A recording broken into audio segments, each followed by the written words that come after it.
Halo, selamat malam, sobat teman persekongkolan.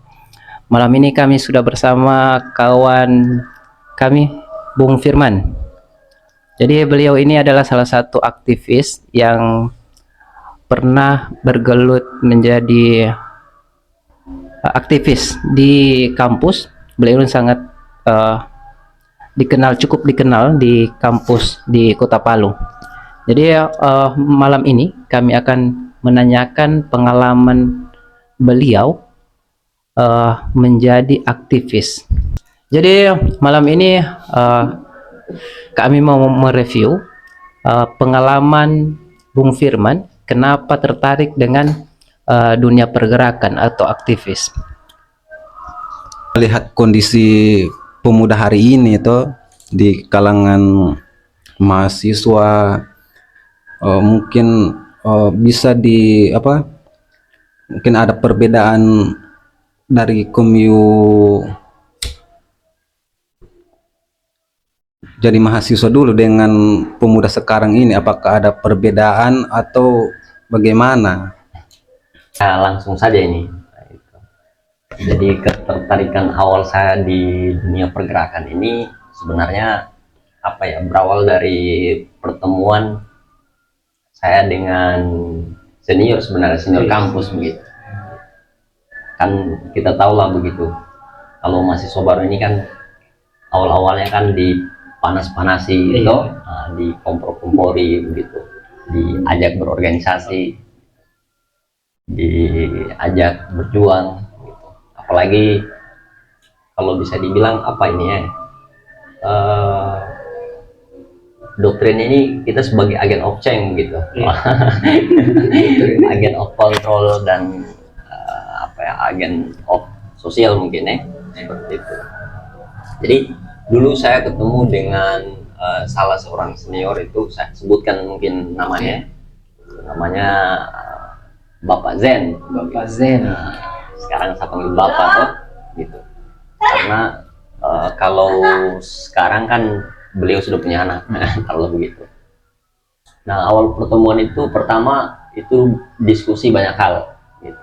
Salah satunya diskusi soal sejarah gerakan mahasiswa gitu di Indonesia, yang membuat saya semakin tertarik dengan dunia akademik, terkhusus dunia pergerakan begitu di kampus.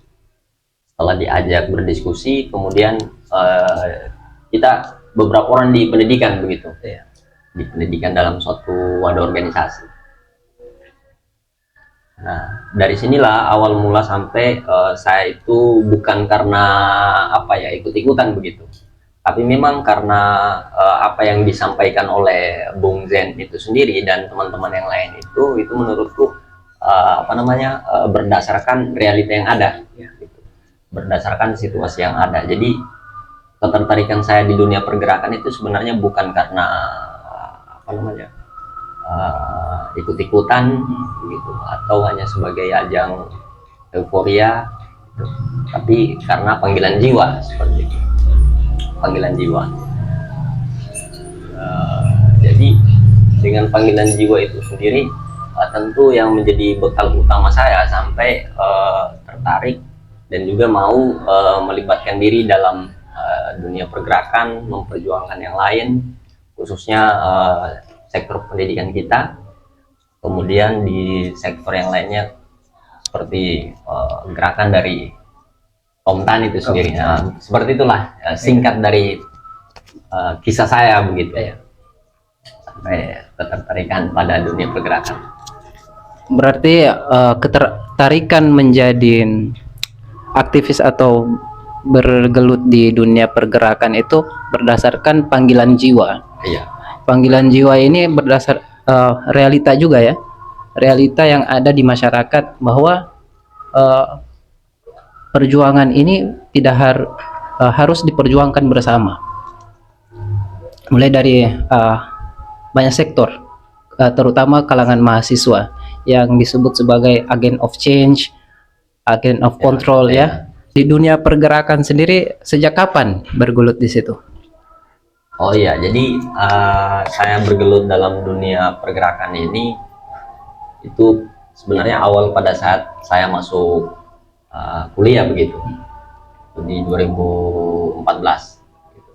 Karena memang di 2014 ini kan apa ya, itu masih begitu banyaknya teman-teman mahasiswa yang berminat gitu, berminat dalam dunia pergerakan gitu.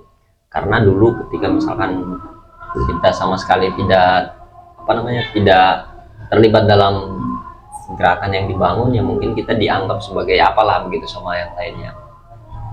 Tapi ini sebenarnya dulu sebelum saya terlibat aktif ya gitu, ini kan kalau bisa dibilang apa ya, ini kan dinamika kan terus terjadi gitu. Nah kadang kita juga semacam semangat itu surut gitu. Jadi tidak begitu intens, masih sering juga biasa menghindar dari hal-hal itu. Namun seiring berjalannya waktu gitu, sejak 2014 itu sampai pada saat ini mungkin ya gitu, saat ini pun walaupun mungkin masih sudah tidak bergerak dalam sektor kemahasiswaan gitu, tapi masih terus intens juga dalam hal untuk bergerak dan juga melibatkan diri dalam gerakan-gerakan sosial gitu, gerakan-gerakan sosial yang lainnya, terkhusus gerakan dari kaum tani itu sendiri. Karena kita perlu garis bawah ya gitu. Khususnya kita ini dulu kan kalau dibilang kita sebagai seorang mahasiswa itu tentu tidak lepas dari bagaimana keterlibatan orang tua kita sebagai petani gitu, dalam hal untuk agar supaya bisa menyekolahkan kita begitu, yang terus dibiayai begitu kan.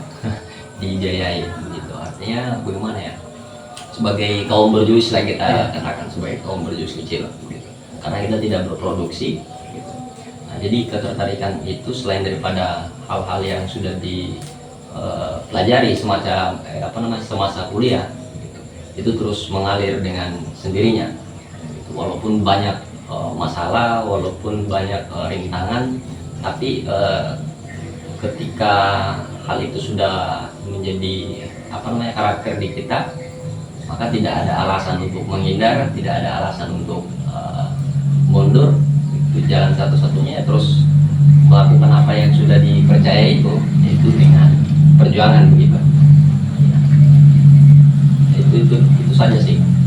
Berarti mulainya dari 2014 hingga sekarang masih bergelut di dunia pergerakan, khususnya kalau sekarang sekarang fokusnya itu fokusnya itu memperjuangkan reforma agraria. Sebenarnya perjuangan reforma agraria ini kan dia bukan hanya sebatas bicara soal hak atas tanah begitu, tetapi lebih pada penguasaan begitu, pengelolaan, pemanfaatan, bahkan sampai ke pemasaran begitu, produksi dan pemasaran. Nah ini yang perlu untuk bagaimana keadilan agraria itu mesti menjadi satu program utama gitu yang harus dilaksanakan. Nah, dengan adanya reforma agraria itu sendiri, sebenarnya itu juga sebagai pintu awal dalam hal untuk menciptakan pendidikan yang dunia begitu, pendidikan yang demokratis gitu. Kemudian di sektor perburuan begitu pun juga itu bisa menciptakan pabrik yang bisa diproduksi secara sosial begitu, yang lebih menyeluruh dan berkeadilan, seperti itu. Ya, kita tahu sendiri bahwa angka petani di Indonesia sekitar 60%. Nah, tentunya sebagai petani membutuhkan lahan untuk memproduksi hasil bumi. Nah, berarti itu sekarang yang diperjuangkan. Ya. Kita tahu sendiri bahwa sebagian besar mahasiswa ini orang tuanya adalah kalangan petani. Nah, terkait dengan itu, di mana petani sendiri banyak kendala terkait bantuan pupuk apa segala macam, lahan produksi, alat produksi. Nah, apa sebenarnya pesan untuk mahasiswa yang orang tuanya petani? Nah, sementara orang tuanya mati-matian di kampung untuk membiayai biaya sekolah atau kuliah untuk anak-anaknya. Terkhusus untuk apa ya, untuk teman-teman mahasiswa ya, gitu ya, untuk teman-teman mahasiswa yang notabene-nya bahwa orang tuanya adalah petani. Nah, perlu itu sebenarnya untuk mau dan bisa tertarik dalam dunia pergerakan sebenarnya, terkhusus dalam hal memperjuangkan memperjuangkan hak-hak dasar gitu, yang menjadi pilar utama untuk bisa mewujudkan kesejahteraan di sektor pertanian begitu. Kan kita ketahui misalkan dalam hal ini persoalan pokok yang dihadapi oleh petani itu selain daripada lahan yang sempit, itu juga pupuk yang mahal begitu, obat-obatan yang mahal, bahkan mungkin juga modal. Hal ini tentu tidak terjadi begitu saja, begitu. Tetapi ada yang kita sebutkan sebagai kemiskinan struktural begitu, yang mana semua output dan juga pasar begitu, terkhusus juga benih, pupuk, obat-obatan dan alat produksi itu kan semuanya dimonopoli begitu. Alhasil petani itu sulit dalam mengakses obat-obatan tadi itu, pupuk tadi itu. Nah, di tengah situasi ini pula, ini juga ancaman dari cuaca yang tidak bersahabat, misalkan curah hujan yang tinggi, kemudian tiba-tiba panas, kemarau, yang mengakibatkan itu terjadinya penurunan hasil pertanian. Nah, solusinya seperti apa? Nah, solusinya bagaimana? Begitu. Bagaimana sebenarnya keterlibatan dari pemerintah begitu, itu penting dalam hal untuk bagaimana memastikan agar hasil dari pertanian, khususnya yang dihadapi oleh petani itu tidak tidak anjlok harganya ketika misalkan dia panennya banyak. Itu kan ketika misalkan petani punya hasil panen yang begitu banyak, tiba-tiba pasar itu membeli dengan harga yang murah. Nah, ini perlu kontrol dari pemerintah untuk memastikan harga dari hasil panen petani itu bisa dijamin gitu. Nah, karena di sisi yang lain ketika misalkan hasil panen yang sedikit, nah karena biaya pertanian itu juga cukup mahal begitu. Nah, di tengah situasi yang sama, petani kan kadang modalnya kecil, mereka harus pinjam ke keluarga, pinjam ke tengkulak dan lain sebagainya gitu. Nah, ini juga harus diantisipasi. Nah, kenapa pemuda mahasiswa juga harus terlibat aktif dan perlu untuk memperjuangkan hal itu? Karena hampir 60% lah begitu, 60 bahkan 65% ini kan petani begitu. Nah, semua yang di kampus-kampus ataupun perguruan tinggi ini kan mayoritas anak dari petani begitu, yang mana orang tuanya menggantungkan nasib dan hidupnya di atas tanah begitu. Di sisi yang lain, ini pendidikan mahal dan sulit untuk diakses begitu. Nah, minat dari anak petani ini kan cukup tinggi juga untuk bagaimana bisa sekolah lebih tinggi lagi. Cuman karena kendala akibat dari mahalnya biaya pendidikan begitu, alhasil banyak anak petani yang harus putus sekolah karena biaya yang tinggi tadi itu gitu. Nah, tugas bagaimana anak-anak petani yang sedang kuliah yaitu untuk bagaimana memperjuangkan, bagaimana untuk bisa merumuskan suatu tujuan itu bisa menciptakan suatu jalan untuk bisa mengubah nasib dan keadaan kaum tani itu sendiri. Misalkan mereka bisa meresponnya dengan aksi, gitu. Misalkan mereka bisa meresponnya melalui jalan-jalan akademisi, begitu, ke instansi ataupun ke pemerintahan, gitu, instansi terkait maupun pemerintahan. Nah, karena ketika misalkan pemuda mahasiswa itu acuh terhadap hal itu, gitu, maka itu juga tidak akan bisa memberikan jalan keluar kepada dia, begitu. Karena kenapa? Karena ketika dia selesai, begitu, dia juga harus untuk bagaimana memastikan dirinya itu bisa bertanggung jawab terhadap dirinya dan juga keluarganya, begitu. Nah, karena akses dari pendidikan yang mahal, di sisi yang lain pula, ini pemerintah juga tidak menyediakan lapangan pekerjaan, begitu. Alhasil banyaknya pengangguran juga, begitu. Itu juga Semakin bertambah, semakin kompleks ini masalahnya. iya, jadi ketika misalkan lapangan pekerjaan tidak disiapkan, mau tidak mau kita harus kembali ke desa kita, begitu toh, menggarap lahan. Nah, di tengah situasi ini, itu juga pasti kita akan menghadapi situasi yang sama yang seperti dihadapi oleh orang tua kita, begitu. Gitu. Jadi kita bingung, frustasi dan lain sebagainya. Apa yang kita mau buat di sisi yang lain, kita misalkan punya gelar, misalkan toh, begitu. Kita mau melamar ke sini, itu kan butuh proses dan bahkan butuh orang dalam seperti itu. Orang dalam. Iya. Seperti itu. Nah, olehnya itu penting juga kita untuk memahami ini, gitu. Penting juga kita sebenarnya mulai saat ini itu bisa menjahit, gitu, kekuatan-kekuatan kecil, gitu. Walaupun misalkan dalam bentuk kelompok-kelompok yang juga bisa sadar memahami, apalagi di kampus itu kan kita dididik ya, begitu, dengan bekal ilmu pengetahuan.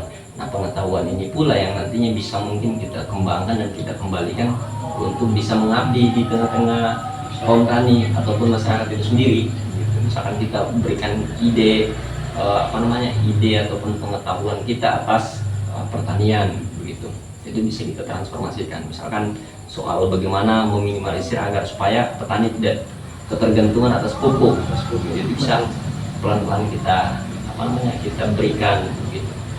Misalkan petani biar agar tidak ketergantungan atas obat-obatan, ya, itu mungkin bisa juga untuk bagaimana kita menciptakan itu, gitu. Walaupun dengan keterbatasan alat produksi, gitu, tapi dengan bekal pengetahuan mungkin bisa, begitu, kita lakukan dengan jalan-jalan yang tentunya itu sudah kita pahami, gitu. Nah, itu harapannya pemuda mahasiswa itu mau melibatkan diri dalam perjuangan bersama rakyat khususnya. Berarti untuk sekarang dari PR dari dulu sampai sekarang adalah memastikan harga pupuk itu tetap murah, Iya. dan juga adanya kepastian terkait harga yang terkait dengan produksi pertanian masyarakat. Nah, dari penjelasan tadi ada 3 yang saya tangkap. Yang pertama adalah kepastian harga pupuk, yang kedua adalah kepastian harga produksi pertanian atau harga jual, dan kemudian kepastian tentang lapangan pekerjaan. Nah, 3 masalah ini yang menjadi dasar dalam kehidupan masyarakat, di mana masyarakat ini ingin menyambung kehidupan. Nah, dari 3 masalah tadi ini semakin kompleks, mulai dari rumah tangga, memenuhi kebutuhan rumah tangga, bagaimana memenuhi kebutuhan sendiri. Nah, itu kan menjadi PR bagi bukan cuma masyarakat, tapi dari peran dari pemerintah, ya. Kira-kira peran pemerintah sendiri bagaimana terkait dengan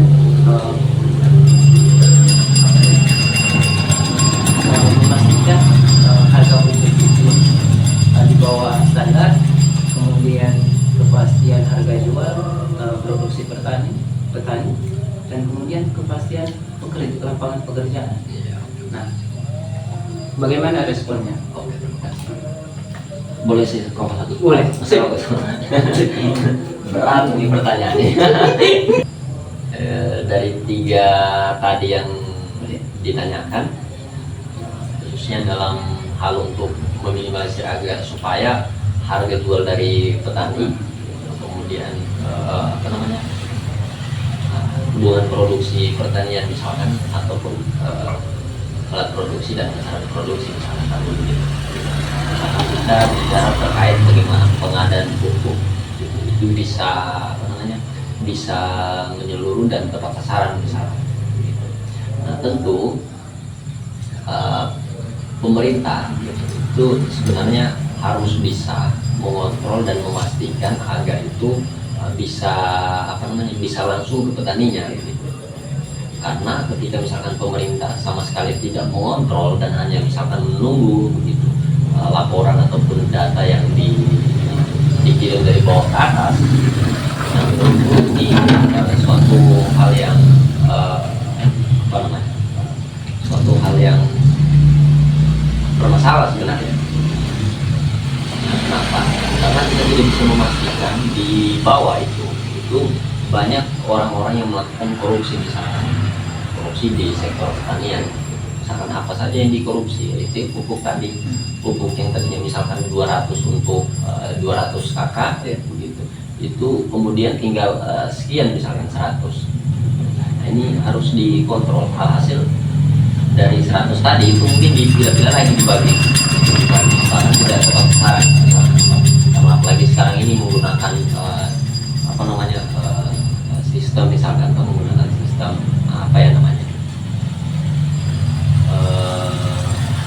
misalkan kita mau ambil pupuk itu harus terdaftar di kelompok ini gitu. Nah terus kita harus punya KTP. Nah di sisi yang lain itu kan tidak bisa ketahui misalkan apakah ini dia bertani ataupun apakah ini menyasar petani langsung atau seperti apa gitu. Karena banyak juga kan oknum-oknum itu yang bermain. Nah, hasil buru tani ataupun petani tadi ini itu ingin bisa mendapatkan pupuk yang pupuk lah begitu, yang jadinya tidak jadi begitu, tidak mendapatkan apa-apa. Jadi ya ini berdasarkan pengalaman saya juga turun di lapangan ya, banyak masyarakat yang dia petani tapi tidak terdaftar di kelompok tani. Iya betul. Nah kesulitannya mereka itu mengakses pupuk, mereka tidak dapat jatah pupuk. Nah sementara juga di sisi yang lain ada beberapa orang yang atau keterkumpulan yang bermain,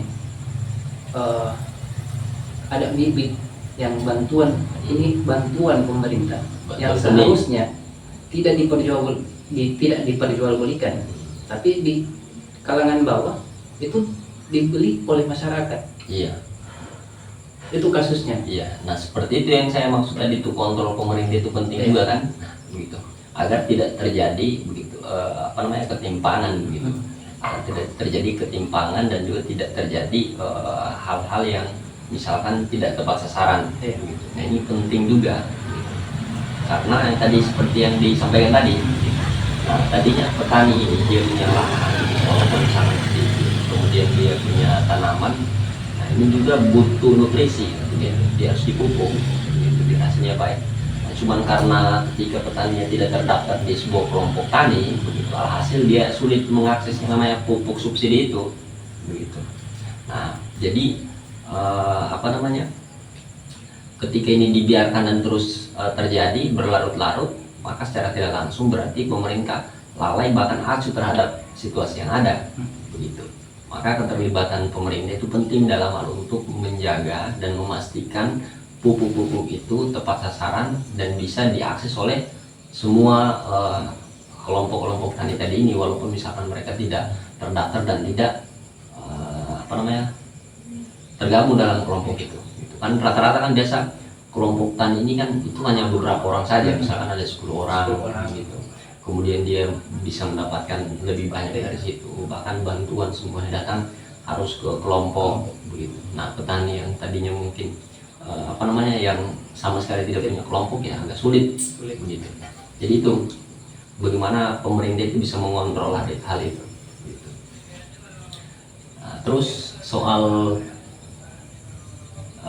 apa ya tadi? Kepastian harga jual. Ya, kepastian harga jual. Iya. Iya. Harga jual dari produksi pertanian ini, Iya, hasil iya. petani. Betul. Iya, kepastian harga jual dari petani. Nah, itu kalau kita bilang saat ini petani sama sekali tidak mendapatkan kepastian atas apa yang sudah dihasilkannya dan dipasarkannya. Di sisi yang lain dengan biaya yang cukup tinggi, yaitu dengan harga pupuk yang mahal, obat yang mahal, gitu. Bahkan benih pun juga mungkin dibeli, gitu.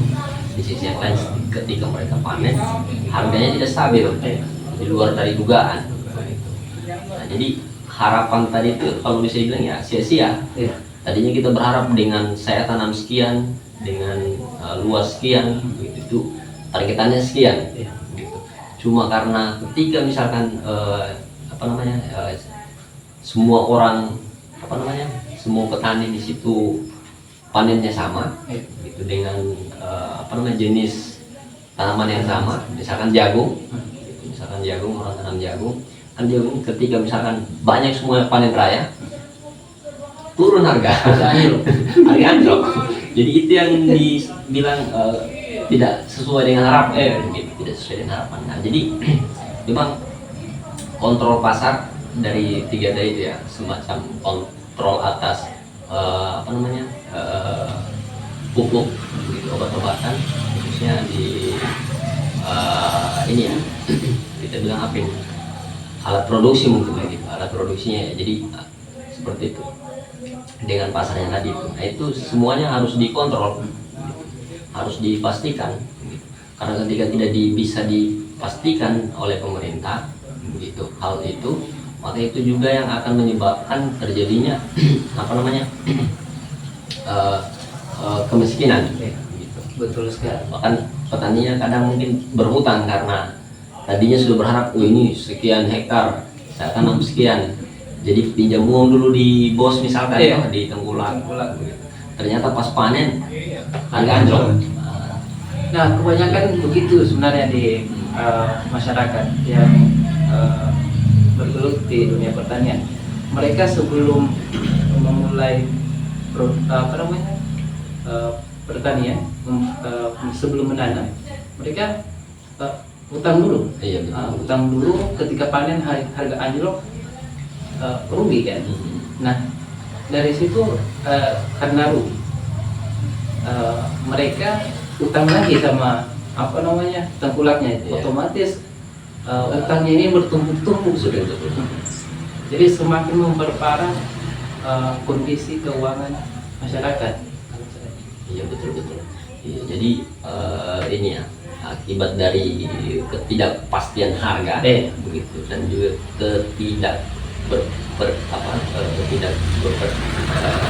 berpihaknya sistem dan kita ini, gitu, sama petani-petani tadi. Nah, itulah yang menyebabkan terjadinya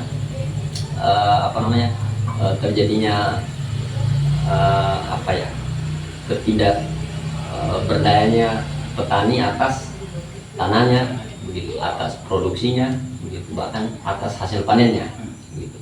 Karena mau tidak mau, walaupun dia punya tanah, dia menanam, sebenarnya dia bekerja untuk orang. Kan begitu kan. Kenapa sampai saya sebutkan bekerja untuk orang? Karena hasil panennya itu dimodali dengan hutang. Gitu. Nah, kenapa tidak pemerintah memberikan penyediaan modal, begitu, melalui koperasi, gitu, dengan bagaimana pengembalian itu bisa lebih kecil, gitu, atau bunga yang kecil itu bisa sudah untuk bagaimana memberikan peluang tadinya untuk petani yang mungkin kecil-kecil juga dalam hal untuk berproduksi, gitu. Terkait dengan ini, apa tadi kepastian lapangan pekerjaan. Oh iya.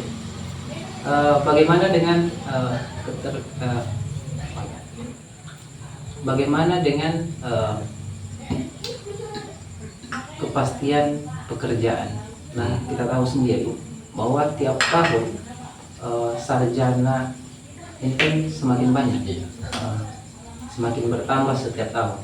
Tapi untuk mendapatkan akses pekerjaan sangat sulit, dan bahkan mereka berlomba-lomba atau berkompetisi untuk mendapatkan satu jabatan atau mau kerja di tempat ini kan. Oke, iya itulah persoalan kita sebenarnya kan begitu. Persoalan selain daripada persoalan pupuk, begitu, persoalan akses pendidikan yang mahal, juga persoalan lapangan pekerjaan. Begitu. Nah, inilah kelemahan dari bangsa kita mungkin ya, katakanlah bangsa kita, kelemahan dari bangsa kita yang tidak bisa memberikan kepastian dan jaminan lapangan pekerjaan begitu, untuk anak-anak yang ada, khususnya generasi bangsa begitu. Gitu. Nah, karena hal itu pengangguran ini kan diakibatkan bukan karena bukan karena Tidak dapat bekerja. iya, tidak dapat bekerja, atau mungkin karena garis Tuhan begitu. Kau ini belum bekerja karena nasibmu begini. Tidak sebenarnya kan. Iya, karena Berarti ada campur tangan manusia. ada juga. campur tangan. Kita kan hidup dalam sebuah sistem bernegara begitu. Semuanya dipajakin begitu toh, begitu. Misalkan seperti rokok begitu. Misalkan seperti kopi toh, bahkan listrik, semua kena pajak. Kena pajak. Gitu. Bahkan pendapatan tertinggi di Indonesia itu pajak, Iya. begitu. Entah kita bayar pajaknya langsung ataupun tidak, seperti itu. Kita keluar saja misalkan ini beli bensin itu juga kena pajak, begitu. Nah seharusnya, begitu, pemerintah itu lebih terbuka dan berbesar hati untuk bagaimana menciptakan lapangan pekerjaan, begitu. Agar supaya anak-anak muda ini tidak menjadi sebuah gerombolan begitu. Gerombolan preman misalkan kumpul di deker, minum, gitu, cari masalah, akhirnya tawuran, bentrok, kan begitu. Itu kan penyebabnya mereka ini tidak punya niat, bahkan tidak punya cita-cita untuk jadi preman sebenarnya. Mungkin kalau SD ditanya cita-cita dia apa, mungkin ada yang bilang jadi polisi, tentara, jadi dokter. Dia ada cita-cita menjadi preman. Iya. Terus setelah dia sekolah tamat SMA, dia frustasi dengan keadaan, tidak mau lanjut kuliah, mau tidak mau dia harus jadi preman pak, karena berkumpul tadi itu, toh kumpul sini, Iya. ada geng kan sudah kan, begitu. Nah inilah yang seharusnya menjadi perhatian dari pemerintah begitu, untuk bagaimana meminimalisir agar supaya tidak terjadinya hal-hal tadi itu, begitu. Misalkan siapkan mereka pendidikan yang mumpuni misalkan, kemudian berikan mereka akses untuk bisa bekerja begitu, agar supaya mereka fokus berinovasi begitu dengan gagasan-gagasan mereka, dan juga bisa diberikan jaminan atas bagaimana bisa mereka mengembangkan pengetahuan mereka tadi begitu. Misalkan dia ini punya keterampilan, ya sudah siapkan begitu. Misalkan keterampilannya apa begitu, kalau dia bisa merakit ini ya siapkan begitu alatnya, atau misalkan semua yang dibutuhkan, agar supaya tidak terjadi hal-hal tadi itu, seperti itu. Jadi penting itu keterlibatan pemerintah gitu. Jadi jangan nanti kan kalau di kampung-kampung ini kan, kalau bisa dimainkan anak-anak muda ini ketika misalkan sudah kumpul bikin masalah, ada yang dikasih marah. Gitu. Iya. Jadi kalau di kampung-kampung ini kan banyak anak kita atau yang muda-muda itu yang putus sekolah. Iya. Jadi kalau ngumpulnya rame terus tahu jauh-jauh malam, itu pasti tujuannya mencuri. Nah, karena itu tadi untuk memenuhi kebutuhannya mereka sendiri, mereka tidak mampu. Iya betul. Apalagi untuk memenuhi kebutuhan keluarga ataupun istri ataupun anak-anaknya nanti ya. Iya.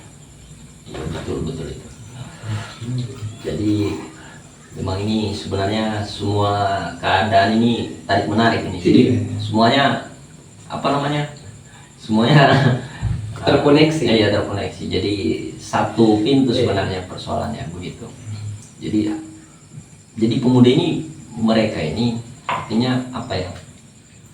Kalau seandainya kapasitas Pemuda ini kan dia dikenal sebagai apa ya, orang yang memiliki apa ya, memiliki karakter yang bebas begitu, begitu. Kemudian dia juga memiliki apa ya, kemauan yang tinggi, begitu, rasa penasaran itu seperti itu. Nah, kenapa tidak dengan adanya itu bisa didorong, diarahkan, dan juga bisa difasilitasi, begitu. Tapi diarahkan dengan hal-hal yang produktif, begitu. Nah, tidak diarahkan dengan hal-hal yang tidak sama sekali mendidik, misalkan, begitu. Misalkan kumpul, diajarkan apa namanya, bagaimana bahwa kita ini begini, misalkan. Artinya bukan hanya dididik untuk apa ya, untuk memberontak begitu, untuk jadi preman begitu. Tapi bagaimana mereka ini dididik, diarahkan untuk bisa menentukan masa depan yang baik, gitu, diarahkan ke situ. Maka oleh karenanya keterlibatan semua pihak itu dibutuhkan, termasuk kesadaran dari pemudanya tadi ini, gitu. Untuk bisa memfasilitasi dirinya yang juga seharusnya bukan untuk bisa mengembangkan dirinya yang difasilitasi oleh pemerintah, begitu. Pesan pada kesempatan kali ini, sebagai pemuda kita harus berpikir luas, kemudian perbanyak koneksi, perbanyak teman, dan membiasakan melakukan hal-hal yang positif, berpikir kreatif, dan juga inovatif. Jadi jangan terpaku dengan lingkungan yang hanya terbatas saja. Sekali-sekali kita melihat dunia luar, membandingkan masyarakat di luar dengan keadaannya kita di sekitar kita. Nah, dari situ kita bisa belajar membandingkan apa namanya, begitu ya. Sudah Bukan yang penutup sudah. sudah ya. Apa yang penutup sih? Iya, ini sudah. Diskusi malam ini sangat luar biasa sekali. Jadi bagi teman-teman yang ingin mau bergabung bersama kami tim Tempo, teman persekongkolan